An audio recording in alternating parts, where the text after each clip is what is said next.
Eu quero propor para você aqui 3 cenas. A primeira delas é a seguinte. É sábado pela manhã. Um sujeito com cabelos vermelhos, tatuagens verde musgos, aquele cabelo desfiado, estilo moicano, cheio de piercings. Ele chega à frente, pega o microfone da igreja e diz: Feliz sábado, com uma voz rouca, voz própria de alguém que é roqueiro. E diz assim: eu sou o pastor Pedro, serei um novo distrital de vocês. Pronto para a segunda cena? O tribunal está agitado. O réu desesperado, o promotor triunfante, o juiz impaciente, só falta o advogado. E de repente ele chega com uma calça colada vermelha, uma blusa verde, sapatos azuis e de repente se ajunta ao seu cliente. E a terceira cena? Um homem que atrai multidões para o Rio Jordão. Ele não é um saltimbanco, ele não oferece nenhum espetáculo ou show de mágica, mas sem dúvida as pessoas estão ali para ouvir a sua mensagem dita com uma voz poderosa, altissonante. Percebe que nessas 3 cenas nós temos indivíduos que chamaríamos de exóticos. Mas, nos 2 primeiros casos, nós temos uma clara inadequação. Afinal, ninguém queria um pastor que fosse grunge ou um advogado que seguisse a moda colorido. Isso está totalmente fora do protocolo. Mas o que falar do terceiro caso? A gente pode ver um pouquinho sobre isso na Bíblia. Em Mateus capítulo 3, versos 1, 2 e 4, nós somos introduzidos a esta personagem, João Batista, um homem muito sugêneres. Você não espera encontrar um tipo como João Batista na fila do banco ou esperando o ônibus junto com você. João Batista é, no mínimo, uma figura que desperta as atenções. Afinal, talvez nenhum estilista iria aprovar a maneira como ele se vestia com peles de animais. Isso, sem dúvida, despertaria a ira de organizações como a PETA, sem falar que a sua dieta não seria aprovada por nenhum nutricionista. Gafanhotos e mel, isso tudo parece muito estranho. Se você parar para pensar, João Batista parece estar em paralelos com figuras como Antônio Conselheiro, da Guerra dos Canudos, ou mesmo, mais recentemente, o Henrique Cristo. Lembra dele? Aquele cidadão que acaba indo para vários shows de humor e fazendo uma vergonha geral pela sua maneira muito estranha e bizarra de se comportar e responder a perguntas. Apesar da superfície João parecer apenas mais um tipo messiânico, ele é alguém adequado para a sua época. Afinal, João, sem dúvida, é alguém que exala algo da mensagem que ele trazia. A começar pelo seu nome. Você sabe que o nome João vem do hebraico e significa graça. A sua mensagem era uma mensagem de graça, de salvação. Ele deveria anunciar o Messias que estava quase chegando. Aliás, não apenas anunciar como os profetas do passado, mas João era ele mesmo a voz do que clama no deserto. Como ele se identifica quando tem que responder aos saduceus que são enviados, uma delegação vai até o Jordão para perguntar quem ele era, e ele diz exatamente isso. Ele era a voz que clamava no deserto em cumprimento da profecia de Isaías. O que dizer das suas roupas? Aqui nós temos uma dupla identificação. João tanto se identifica com os pobres de sua época, afinal as pessoas comuns usavam roupas de tecido, apenas os pobres é que usavam roupas de peles de animais. Mas esse tipo de vestimenta também é encontrada nos profetas do Antigo Testamento. Em outras palavras, João se identifica como um profeta. Ora, se ele é alguém que fala como profeta, uma mensagem profética, se veste como profeta, ele não pode ser um tenista de férias na Palestina. Ele é, sem dúvida, um profeta. Aliás, no dizer de Jesus, o maior profeta, o maior homem que nasceu de mulher. A sua dieta era, ao mesmo tempo, uma forma de regular os apetites, por exemplo, por preceito, por prática, numa época em que todo mundo estava querendo a autossatisfação. João comia apenas mel, e aqui a gente tem que pensar que é mel para alguém que mora no deserto. Esse deserto não é aquele deserto cheio de areia, como a gente encontra, por exemplo, no Saara, um deserto de rochas, como a gente encontra na Judéia. Basta você olhar algumas figuras aí. E nesse deserto também não tem abelha. mas o mel que João comia era provavelmente o mel de Damasco, aquela frutinha bastante cara que, se você quiser, você pode consumir de vez em quando. Se for comprar sempre, eu não recomendo não, a não ser que você esteja disposto a vender o seu rim. A grande verdade é que João também comia gafanhotos. Muitos se perguntam que tipo de gafanhoto é esse.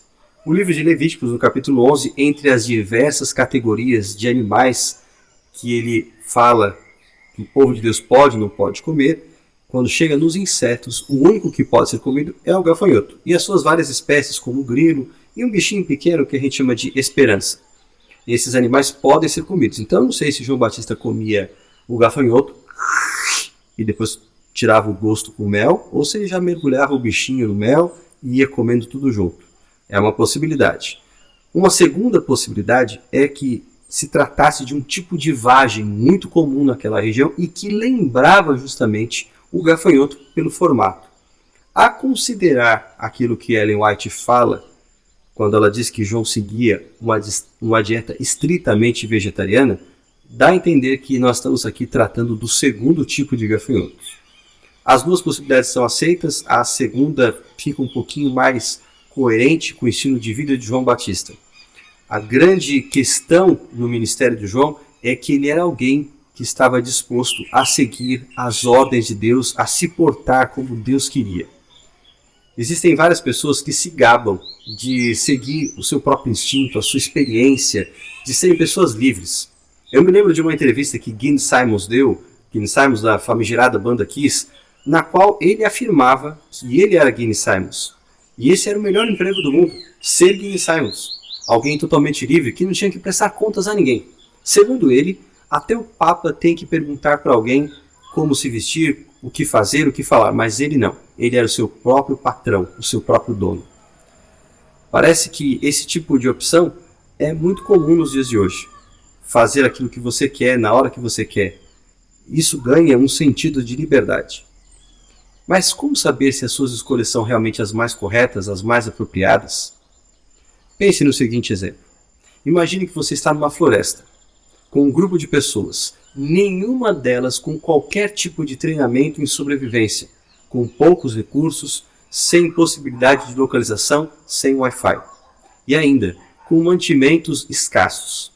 Vocês podem tentar sair dali, mas com certeza todo esforço pode dispersar o grupo, pode trazer riscos e pode fazer com que você e as pessoas que estão ali se percam ainda mais.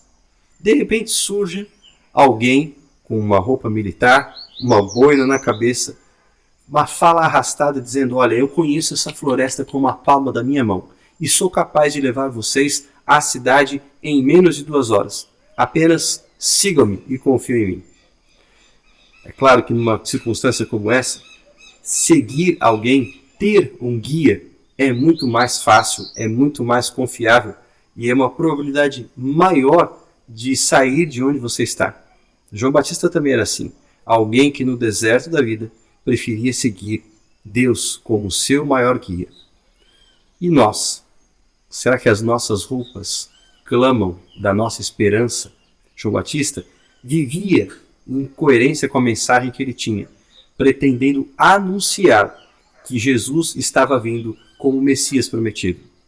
Nós temos um desafio, nós temos um chamado, viver para anunciar que Jesus está voltando. Será que as nossas músicas são coerentes com a santidade de um tempo tão solene? Será que nas nossas horas de entretenimento estamos realmente desligados de Deus e buscamos voltar-nos para esse mundo, o que seria de fato um grande atraso e incoerência? Ou mesmo quando estamos nas nossas horas de lazer, procuramos refazer as nossas energias e manter o foco na nossa grande esperança, na promessa que Deus nos fez? Será que nos nossos hábitos familiares, na nossa convivência com outras pessoas, será que na nossa maneira de executar o nosso trabalho, será que estamos dando um claro testemunho do tipo de pessoas que Deus quer que nós sejamos? Será que estamos sendo coerentes com a mensagem ou existe uma diferença entre o que nós falamos e o que nós dizemos? Será que as pessoas percebem essa incoerência? Será que temos sido um testemunho poderoso a favor da causa do Evangelho ou temos sido de fato uma vergonha para o nome cristãos? Que Deus abençoe você e a mim, para que, assim como João Batista, estejamos prontos para incorporar, para introjetar essa mensagem em nós, aplicá-la à nossa vida de maneira que as pessoas entendam que nós realmente a levamos a sério, que nós estamos realmente decididos a viver para Cristo nesse mundo. Se você gostou dessa mensagem, não se esqueça de compartilhá-la. Aqui no link da descrição você vai ter acesso a vários livros que eu escrevi, inclusive o livro O Mensageiro do Deserto. Eu tenho até um exemplar em casa, mas esqueci de trazer aqui para o vídeo. Mas esse livro é um livro que eu escrevi sobre João Batista. E aquilo que eu trouxe nesse vídeo aqui é parte da introdução do livro. Você pode ler o livro na íntegra. Aqui também existe no YouTube uma entrevista que eu dei assim que o livro foi lançado, falando um pouquinho mais a respeito desse trabalho. Há outros livros também, e você adquirindo qualquer um deles vai estar ajudando aqui o canal. Não se esqueça também de compartilhar esse vídeo e, claro, se você já conhece o nosso trabalho aqui e já visitou o canal várias vezes, se inscreva. Que Deus abençoe você. Até a nossa próxima semana. Um forte abraço.